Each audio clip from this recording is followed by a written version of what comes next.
오늘 저는 성탄절을 며칠 앞에 두고 성탄절을 기다리는 이 시점에 이미 이루어진 종말의 시작으로서의 예수님의 오심, 성탄과 또 아직 이루어지지 아니한 종말로서의 예수님의 재림을 연결시켜서 그때를 기억하며 그때를 기다리라 라는 제목으로 설교하려고 합니다. 따라해 보십시다. 그때를 기억하며 그때를 기다리라.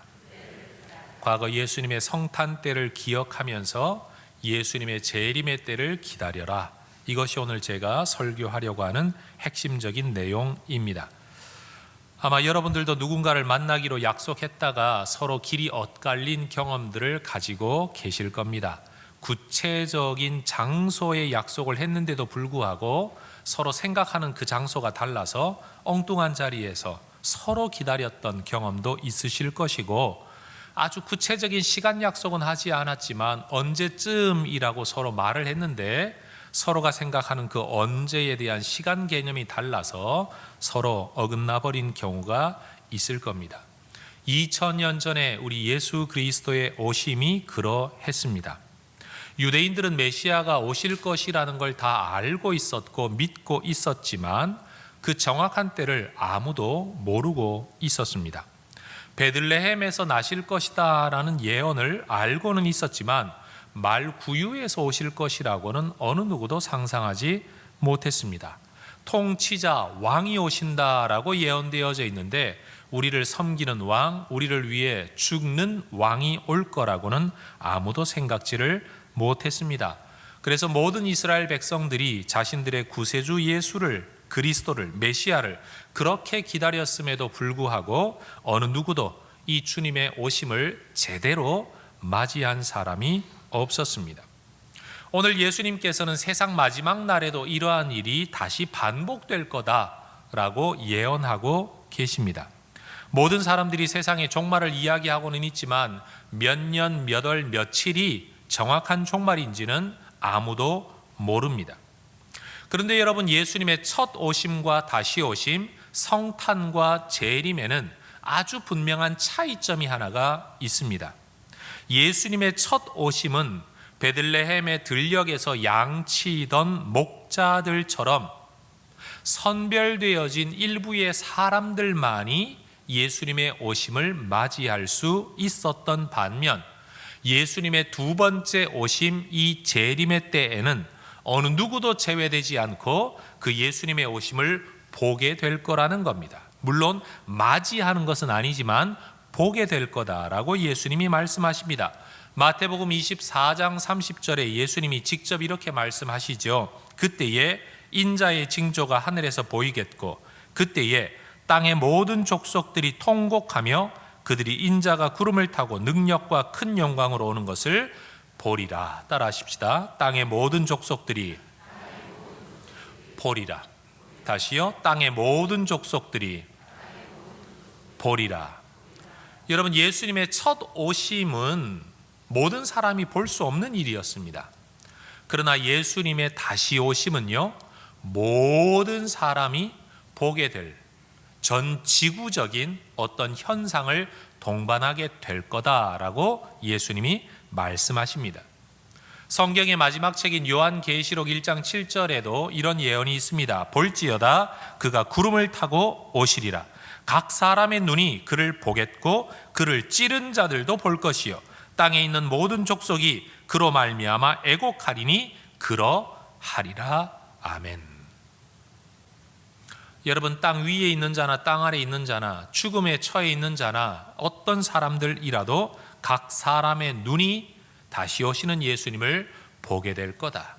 이것이 성경이 예언하고 있는 예수님의 재림입니다. 그때가 되면 마치 경기 종료 휘슬이 울린 것처럼 그 이후에 어떠한 노력도 어떠한 수고도 의미 없게 됩니다. 시험 종료 벨이 울리고 난 것처럼 그 이후에 무엇을 깨닫고 무엇을 회개하고 무엇으로 답을 쓰고자 할지라도 그 모든 것들이 무용지물이 되고 말 겁니다. 마지막을 마지막이라고 누구나 알게 되는 때가 되면 그때는 이미 마지막 이후를 준비할 수 없습니다. 여러분, 마지막이 되기 전에 마지막을 준비해야 됩니다.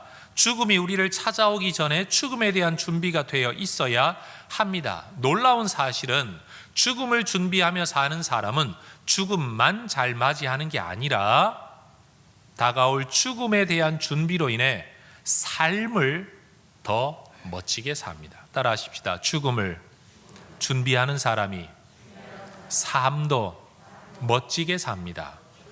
그래요, 여러분. 죽음을 생각하지 않고 사는 사람들은 삶을 막 사는 경향이 있지만 죽음을 오히려 준비하는 사람이 오히려 삶도 멋지게 산다는 것, 이게 역설입니다.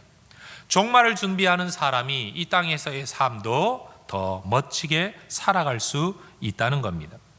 우리 모두가 잘 알고 있는 마태복음 25장에는 10명의 여인들, 10명의 처녀, 그래서 10처녀 비유라고 일컫는 예수님의 말씀이 기록되어져 있습니다.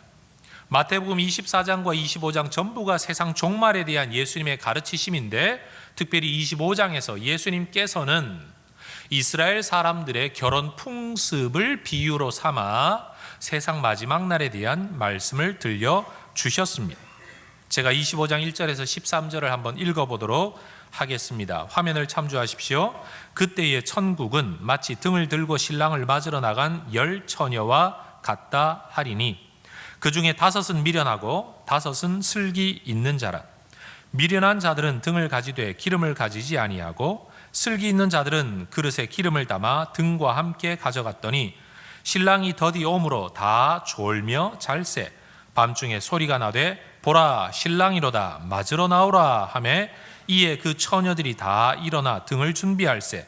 미련한 자들이 슬기 있는 자들에게 이르되 우리 등불이 꺼져가니 너희 기름을 좀 나눠달라 하거늘 슬기 있는 자들이 대답하여 이르되 우리와 너희가 쓰기에 다 부족할까 하노니 차라리 파는 자들에게 가서 너희 쓸 것을 사라 하니 그들이 사러 간 사이에 신랑이 오므로 준비하였던 자들은 함께 혼인잔치에 들어가고 문은 닫힌지라. 그 후에 남은 처녀들이 와서 이르되 주여 주여 우리에게 열어주소서. 대답하여 이르되 진실로 너희에게 이르노니 내가 너희를 알지 못하노라 하였느니라. 그런즉 깨어있으라. 너희는 그날과 그때를 알지 못하느니라. 여러분, 오늘날과 같은 한국 사회의 결혼 예식이 아니었던 이스라엘 문화 안에서 신부 집에서 신랑이 언젠가 올 거라는 것은 알고 있지만 그 정확한 때를 알지를 못합니다. 마냥 기다려야 했습니다. 이제나 저제나 신랑 일행이 올까를 기다리던 신부 집에 날이 저물어 어둠이 찾아오고 점점 밤이 깊어갑니다. 하루 종일 기다렸으니 여러분 얼마나 피곤했겠습니까? 밤이 깊어가자 모두가 피곤에 지쳐 졸립니다. 그러다가 잠들어 버렸습니다. 그런데 모두가 잠든 늦은 밤이라고 할지라도 그 중에 슬기 있는 어떤 사람들은 혹시라도 신랑 일행이 낮이 아니라 밤에라도 올 수 있으니까 등과 기름을 준비해둔 사람이 있는 반면 어떤 사람들은 아이고 일찍 오겠지, 그래도 해저물녘 전에는 오겠지 하고 기름을 전혀 준비해 놓지 않은 사람들이 있었습니다. 그런데 공교롭게도 늦은 밤에 신랑 일행이 도착을 했습니다. 여러분, 등과 기름을 준비한 사람들은 곧바로 맞이하러 나가 졸다가도 자다가도 깨어서 금방 나가 신랑을 영접할 수 있었던 반면에 기름을 준비하지 않은 사람들은 얼떨결에 기름 준비하러 갔다가 이 잔치에 참여하지 못하게 되었다. 이게 예수님의 비유의 내용입니다. 여러분, 어떤 일이 있을 것을 알고 미리 준비해야 된다라는 사실, 예수님께서 말씀하신 핵심 내용이죠. 여러분, 마태복음 24장을 보면 종말은 이러한 일이 있을 거다, 이런 일이 있은 다음에 예수님이 다시 오실 거다라고 예언하고는 있지만 그럼에도 불구하고 우리는 정확한 종말의 때를 알지 못합니다. 마태복음 24장 36절 그러나 그날과 그때는 아무도 모르나니 하늘의 천사들도 아들도 모르고 오직 아버지만 아시느니라. 마지막 날에 기근이 있을 거다, 전쟁이 있을 거다라고 예언을 했지만 인류 역사 속에 전쟁이 없었던 때가 언제입니까? 기근이 없었던 때가 언제입니까? 지진이 없었던 때가 언제입니까? 그러니 사람들은 이때가 종말인가? 이때가 종말인가? 하다가 넘어가고 하다가 보니까 이제는 더 이상 전쟁, 기근, 지진, 해일, 자연재해 이런 것들을 보면서도 종말이다라고 생각하는 사람 이제는 거의 없게 되어버리고 말았습니다. 그래서 예수님께서 우리에게 말씀하시는 바는 종말의 징조가 있겠지만 그 징조를 보면서 정확히 이때다라고 알 수 있는 사람은 없기 때문에 미리 준비하고 있어야 된다. 그때가 언제인지 분명히 알 수만 있다면 그때가 닥쳐서 지금이구나, 그때 준비해도 늦지 않겠지만 정확한 때를 알 수 있는 사람이 없기 때문에 미리 준비하고 있어야 된다. 예수님 그렇게 말씀하시죠. 25장 13절 마태복음에 그런즉 깨어 있으라, 너희는 그날과 그때를 알지 못하느니라. 24장 44절에서도 이러므로 너희도 준비하고 있으라, 생각지 않은 때에 인자가 오리라. 따라하십시다. 깨어 있으라, 준비하고 있으라. 다시요, 깨어 있으라, 준비하고 있으라. 예수님의 말씀이에요. 마지막 때를 위하여 깨어 있어야 된다, 준비하고 있어야 된다. 왜? 그날과 그때를 모르니까. 생각지 않은 때에 오게 될 것이기 때문에 미리 준비하고 있어야지 그때가 되어 준비한다는 건 불가능한 일이다 라고 말씀하시는 겁니다.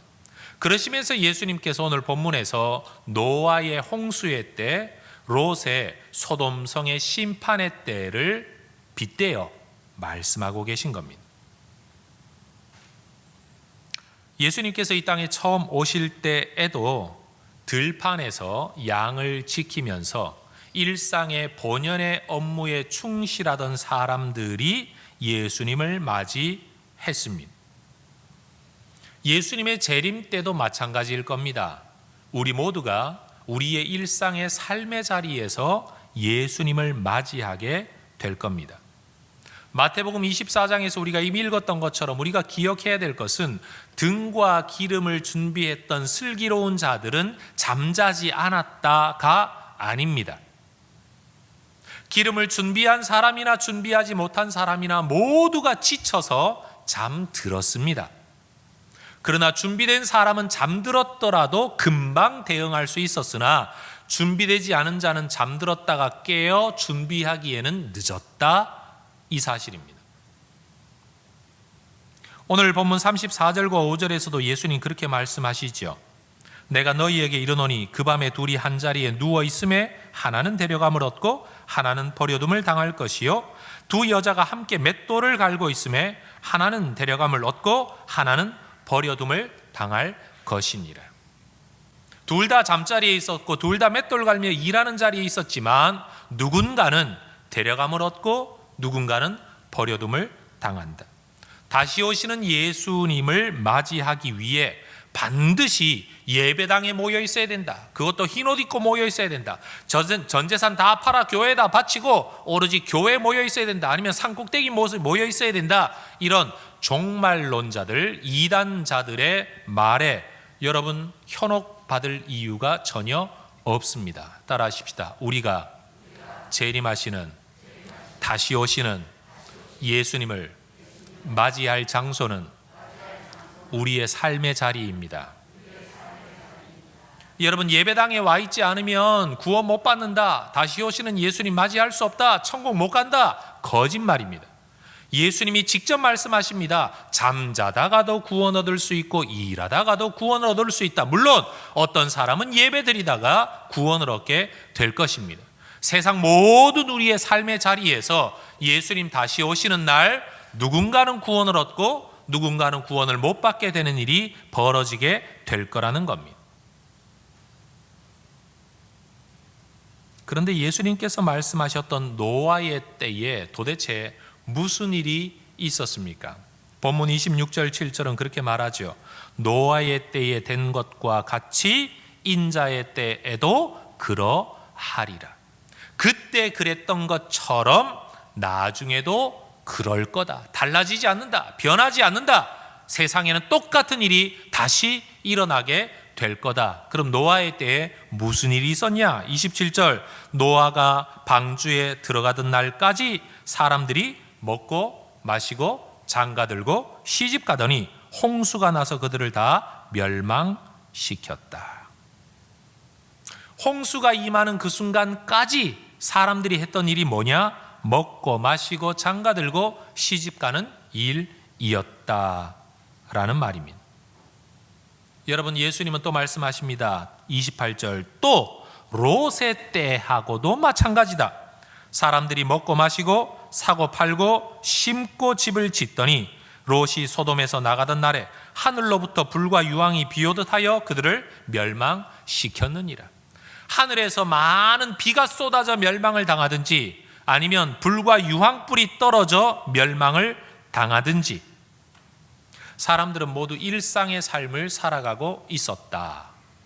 여러분, 이 구절을 오해하면 먹고 마시고 시집가고 장가가고 사고 팔고 집 짓는 일 하다가는 망한다 라고 생각할 수 있지만 예수님의 초점은 거기에 있지를 않습니다.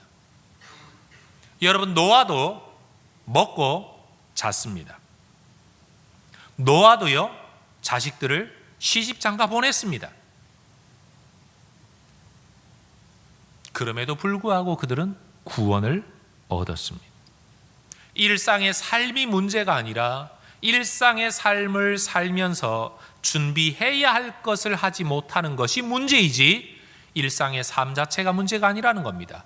피곤하면 잠들 수 있습니다. 그런데 잠드는 게 문제가 아니라 기름을 준비하지 않았던 것이 열처녀의 문제였던 것처럼 예수 믿는 사람들도 일해야 됩니다. 먹고 살려면요.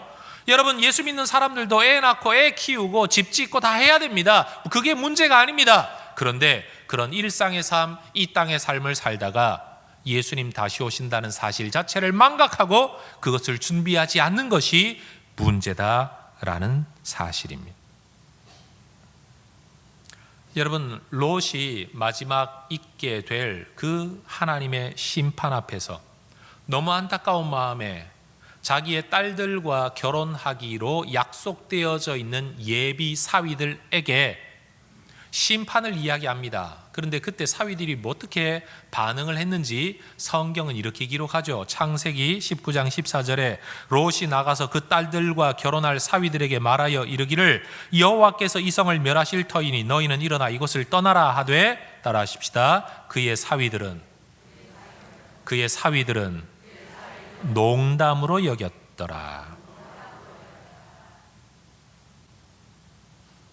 여러분, 롯이나 롯의 딸들이나 그의 예비 사위들이나 살아가는 모습은 똑같았습니다. 그런데 롯은 심판이 있을 것을 들었고 믿었고 그 성을 다 버리고 도망쳐 나왔습니다. 그러나 똑같이 살던 이 사람들은 하나님의 말씀을 들었음에도 불구하고 농담으로 여겼습니다. 만약 노아가 방주를 지을 때 비라도 계속 내려가지고 야, 이러다간 진짜 홍수 나는 거 아니야? 이런 징조라도 있었더라면 아마 사람들은 노아를 조금 더 인정했을지 모릅니다. 그러나 마른 날에 여러분, 산 꼭대기에서 배를 만들고 있는, 방주를 만들고 있는 노아를 사람들은 전부 정신병자로, 정신이상자로 여겼을 겁니다. 자신들은 정상적인 삶을 살아가는 사람이고 저 사람은 이상한 사람이라고 생각했을 겁니다. 여러분, 롯이 이 소돔 들녘을 선택할 때 그게 뭡니까? 에덴 동산처럼 풍요로운 땅이었기 때문에 택하지 않았습니까? 이 좋은 땅, 역사상 한 번도 자연재해가 일어난 적이 없는 그런 땅에 무슨 쓸데없는 소리, 대낮에 술을 드셨나? 사람들은 농담으로 여겼습니다. 그리고 예수님께서는 다시 한번 세상 마지막 날에 있을 심판을 준비해야 될 우리의 마음이 롯의 아내의 예를 들어 세상에 대한 미련 때문에 구원으로 나아가지 못하고 세상으로 다시 돌아가 버려 소금 기둥이 되고 만 롯의 아내를 우리 예수님은 예를 들어 말씀하세요. 성경 보십시오. 31절입니다. 그날에 만일 사람이 지붕 위에 있고 그의 세간이 그 집안에 있으면 그것을 가지러 내려가지 말 것이요 밭에 있는 자도 그와 같이 뒤로 돌이키지 말 것이니라. 여러분, 그러면서 예수님 말씀하시기를 롯의 철을 기억하라. 하나님의 구원 역사를 위해 앞으로 나아가야 되는데 여러분, 천국에 무슨 세간살이가 필요하며 옷가지가 필요하겠습니까? 예수님의 재림의 때에 무슨 돈이 필요하겠습니까? 그런데 사람들은 그 마지막 때 구원받을 수 있는 마지막 순간에도 믿음의 말씀을 따라 앞으로 나아가지 아니하고 뒤로 돌이키다가 소금 기둥이 되고만 롯의 철을 우리 주님은 기억하라고 말씀하십니다. 따라하십시다. 롯의 철을 기억하라. 오늘날 많은 사람들이 우리 예수님의 오심은 역사적 사건이기 때문에 대놓고 거부하진 않습니다. 예수님이 태어나셨다는 걸 거부하는 사람이 누가 있습니까? 그런 사람은 정말 정신이 이상한 사람이죠. 그리고 그날을 기억하는 것은 마치 성현의 한 사람이 태어난 것처럼 그냥 기억하는 걸 누구나 문제 삼지는 않습니다. 그런데 그 예수님이 직접 말씀하시기를 내가 다시 오실 거다라는 이 말씀을 분명히 역사상 존재했던 그 예수님이 내가 다시 올 거다라는 이 말씀을 믿는 것은 어리석은 것으로, 농담으로, 헛소리로, 정신 나간 것으로 생각합니다. 여러분, 오늘 우리는 하나님의 말씀을 농담으로 여기고 있지는 않습니까? 특히 돈의 문제에, 세상살이에 집착해서 말씀이 귀에 들어오지 않는 롯의 처와 같은 자리에 있지는 않습니까? 롯의 처는 분명 구원으로 초청받은 사람입니다. 그리고 부분적으로는 롯의 구원에 동참했던 사람입니다. 그러나 그의 마음속에 세상에 대한 염려, 물질에 대한 유혹과 미련이 남아 있어서 구원의 자리에 끝까지 이르지 못하고 구원의 초청을 받았으나 세상으로 돌아가다가 멸망한 사람이 바로 롯의 처입니다. 여러분, 교회 안에도 이런 사람이 있을 수 있습니다. 말씀 들었습니다. 그 구원 나도 받고 싶다는 마음은 있습니다. 그런데 세상의 염려, 재물의 염려로 여러분 세상으로 돌아서고 마는 사람, 그래서 영원한 구원에 이르지 못할 사람이 있다는 것을 예수님이 말씀하고 계신 겁니다.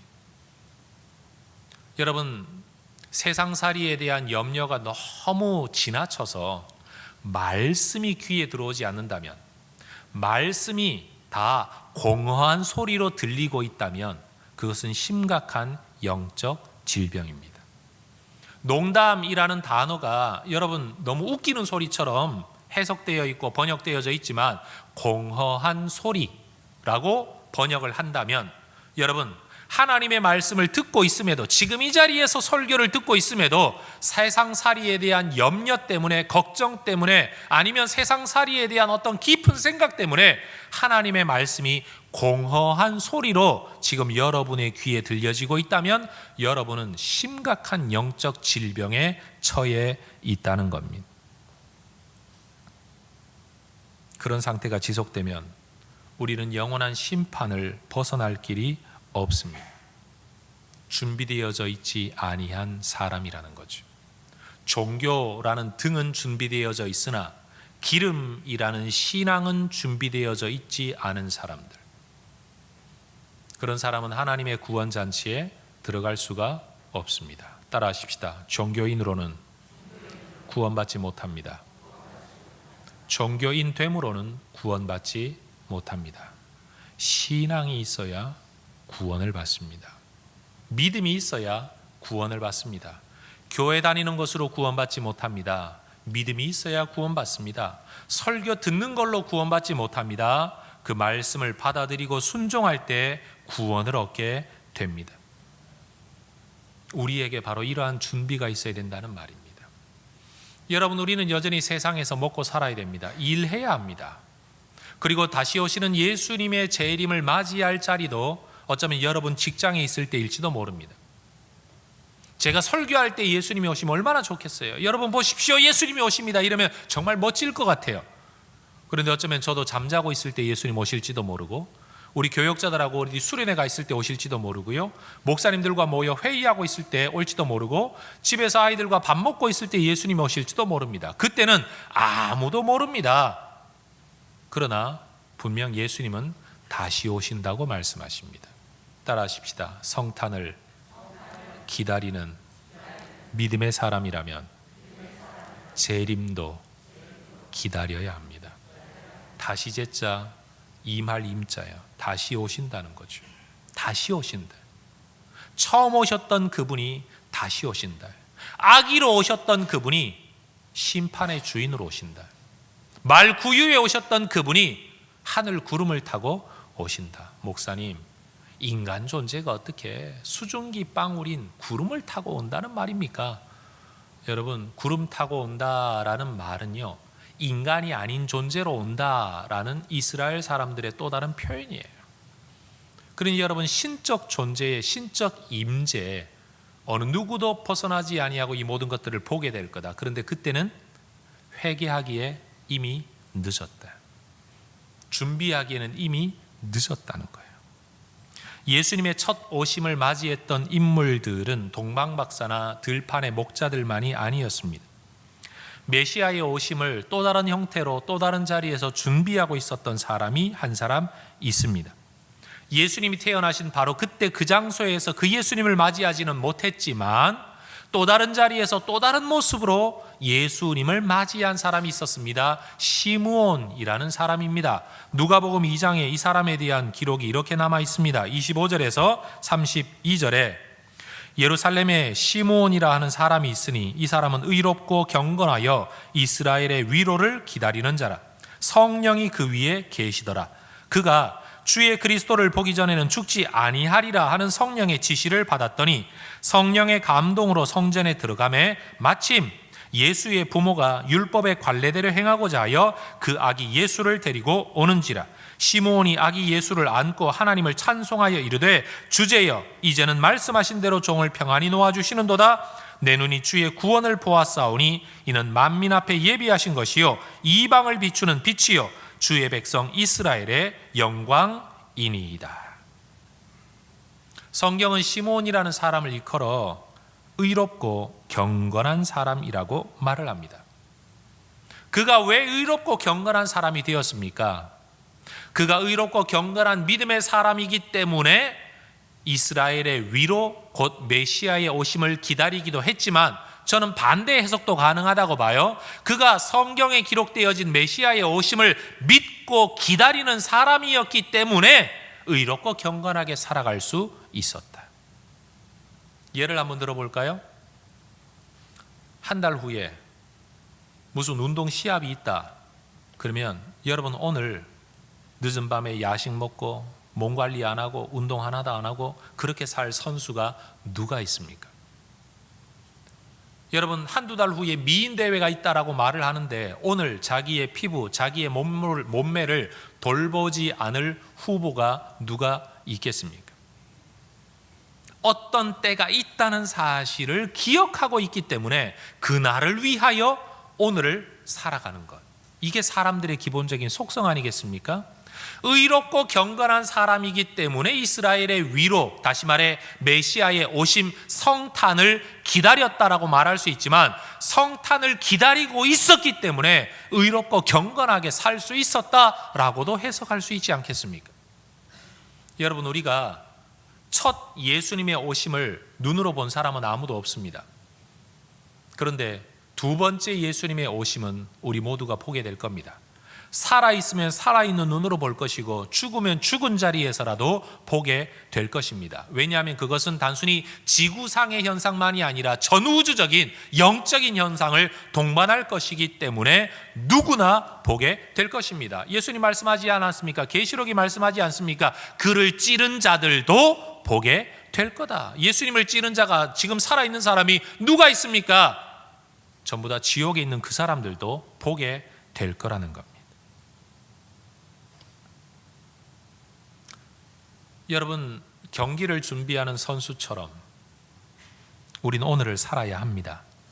물론 종말을 준비한다라는 것이 심각하고 무겁고 굉장히 짓눌리는 일을 그럴 필요는 전혀 없습니다. 예수님이 말씀하셨던 것처럼 먹고 마시고 시집가고 장가가고 심고 거두고 집 짓는 일, 이게 죄가 아닙니다. 그게 문제가 아닙니다. 이 땅에서 살려면 누구나 그 일을 해야 합니다. 그런데 그 일을 하면서라도 마음속에 이스라엘의 위로를 기다리고 예수님의 재림을 기다리는, 그럼으로써 똑같이 집 짓고 살지만, 똑같이 먹고 살지만, 똑같이 잠자고 살지만 의롭고 경건한 삶, 하나님 안에서 살아가는 삶, 마지막을 기다리는 삶이 우리에게 있어야 된다는 겁니다. 여러분, 예수님의 재림이 우리에게 기쁨이 되기를 주의 이름으로 축원합니다. 공부하지 않는 학생들에게 시험, 그건 기쁨이 될 수가 없는 것처럼 여러분, 준비된 사람만이 기쁨으로 맞이할 수 있는 겁니다. 종말이 말 그대로 누군가에게 눈물로 통곡할 때가 아니라 기쁨으로 찬송할 때가 될 수 있기를 축복합니다. 하나님의 다스림, 하나님의 위로, 예수님의 재림을 기대하는 마음. 그래서 여러분, 똑같은 자리에 살아도 다르게 살 수 있습니다. 똑같은 모습으로 살아도 다르게 삽니다.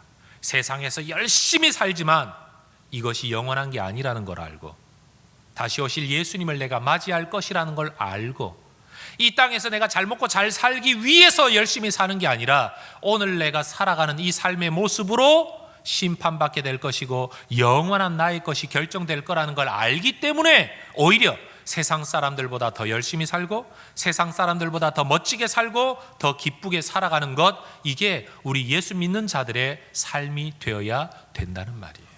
세상 다 썩어 없어질 것이기 때문에 대충 사는 거, 이거 믿음의 삶의 모습이 아닙니다.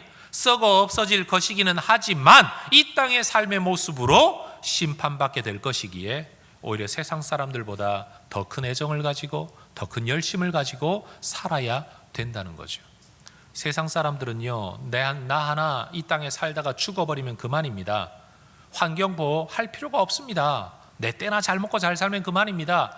여기서는 엄청난 이상한 것들을 흘려보내고 이상한 매연을 만들어내고 이상한 공기 오염을 만들어내면서도 자기는 저 시골의 공기 좋은 곳에 물 좋은 곳에 집 짓고 내 한평생 살다가 가면 그만입니다. 다른 사람에게는 이상한 유전자 변형의 음식을 먹여가고 여러분 변질된 음식을 먹이더라도 자기는 정말로 좋은 음식 먹고 살면 그만인 게 세상 사람들 아닙니까? 그러나 우리 예수 믿는 사람들은 하나님이 만드신 자연이기 때문에 이 자연을 잘 돌보고 건사해야 될 책임이 우리에게 있음을 믿음으로써 그 사명과 책임감 때문에 환경을 보호하고 환경을 지켜야 됩니다. 하나님이 주신 몸, 하나님이 주신 음식을 온전히 지켜야 되기 때문에 이상한 짓을 먹거리에다가 해서는 안 된다는 겁니다. 그게 예수 믿는 사람들의 삶의 모습이 되어야 된다는 거예요. 내가 열심히 살아서 누구 좋은 일 보려고가 아니라 세상의 주인들을, 세상의 상사들을 섬길 때도 그리스도를 섬기듯이 해라. 그런 너의 삶의 모습을 두고 내가 너희들에게 진짜 너희의 것을 맡길 거야. 세상에 불의한 건 남의 것에 충성되지 않는데 내가 어떻게 너희에게 진짜 너희의 것을 맡길 수 있겠냐? 이 말씀을 믿기 때문에 세상 사람들은 눈속임하며 주인의 눈을 속이고 상사들의 눈을 속이고 남의 것 등쳐먹고 어떻게 하면 내 걸 좀 더 많이 뒤로 꼽을 칠까 이 생각을 하지만, 우리는 불의한 재물, 남의 재물에 충성되게 살아 진짜 하늘의 것을 쌓아가는 삶을 사는 것, 이게 예수 믿는 자의 삶이고 종말을 준비하는 자의 삶이 되어야 된다는 거예요. 똑같은 일터에서 먹고 살기 위해 똑같이 사는 것 같지만 우리는 다르게 살아야 합니다. 그게 예수님의 다시 오심을 준비하는 사람들의 삶의 모습이라는 거죠. 죽음을 기억하고 사는 사람들이 이 땅의 삶도 좀 더 보람되게 삽니다. 종말을 준비하며 사는 사람이야말로 이 땅을 진짜 행복하게 살아갈 수 있는 사람입니다. 전 우리 혜성의 가족들이 예수님의 재림을 기다리는 믿음의 사람들이 되면 참 좋겠습니다. 제가 대놓고 질문하진 않겠습니다만 오늘 예수님이 다시 오시면 얼마나 좋을까요? 하는데 주님 오늘 말고 한 20년 있다가 이런 마음을 가진 그리스도인들이 이 시대에 얼마나 많은지요. 그렇게 언젠가 예수님 오실 거야, 언젠가 오실 거야, 언젠가 오실 거야 모두 그러고 살면서 오늘을 제대로 못 살아요. 부끄럽게 살아요. 하나님 앞에서 정말 떳떳하게 못 살아요.